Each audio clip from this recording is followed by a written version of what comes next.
Shalom jemaat yang terkasih di dalam Tuhan Yesus Kristus. Penuntun saat teduh Sinode Gereja Kristen Jakarta hari ini, Selasa 30 Mei 2023. Tema renungan hari ini berjudul Hidup Dipenuhi Roh Kudus. Nas terambil dari Efesus pasal 5 ayat 18 sampai 21. Dan janganlah kamu mabuk oleh anggur karena anggur menimbulkan hawa nafsu, tetapi hendaklah kamu penuh dengan roh. Dan berkata-katalah seorang kepada yang lain dalam mazmur, kidung puji-pujian, dan nyanyian rohani. Bernyanyi dan bersoraklah bagi Tuhan dengan segenap hati. Ucaplah syukur senantiasa atas segala sesuatu dalam nama Tuhan kita Yesus Kristus kepada Allah dan Bapa kita, dan rendahkanlah dirimu seorang kepada yang lain di dalam takut akan Kristus.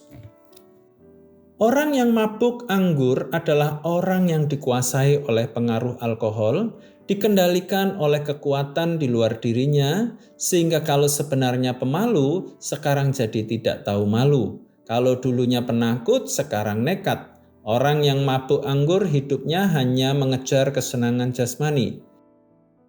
Paulus membuat analogi dengan mengontraskan antara orang yang mabuk anggur dengan yang dipenuhi Roh Kudus. Keduanya sama-sama dikendalikan dan dikuasai oleh kekuatan dari luar dirinya. Namun juga ada perbedaan kontras, yakni yang satu dikuasai oleh alkohol, yang satunya oleh Roh Kudus. Orang yang mabuk anggur menyebabkan pikiran, perasaan, dan perkataan tidak terkontrol, kacau, penuh hawa nafsu, serta melakukan perbuatan yang tidak senonoh. Sedangkan orang yang dipenuhi oleh Roh Kudus, segenap pikiran, perasaan, perkataan, dan perilakunya dikuasai dan dipimpin oleh Roh Kudus. Ia akan dimampukan untuk hidup dalam kebenaran Kristus. Setiap perkataan dan perbuatannya dikuasai oleh firman dan memuliakan Allah. Ia akan menggunakan waktu sebaik-baiknya untuk Tuhan dan berusaha untuk mengerti kehendak Tuhan.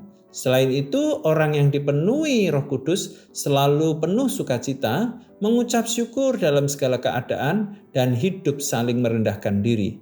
Hal ini bukan terjadi sekali seumur hidup, tetapi secara terus-menerus setelah orang percaya mengalami transformasi dalam hidupnya.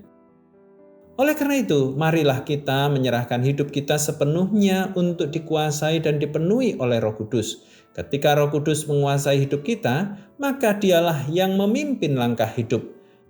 Hidup dipenuhi Roh Kudus yang kita alami setiap orang percaya yang membawa kita pada pertumbuhan kerohanian menuju kedewasaan dan menghasilkan karakter Kristus dan perbuatan yang menyenangkan hatinya.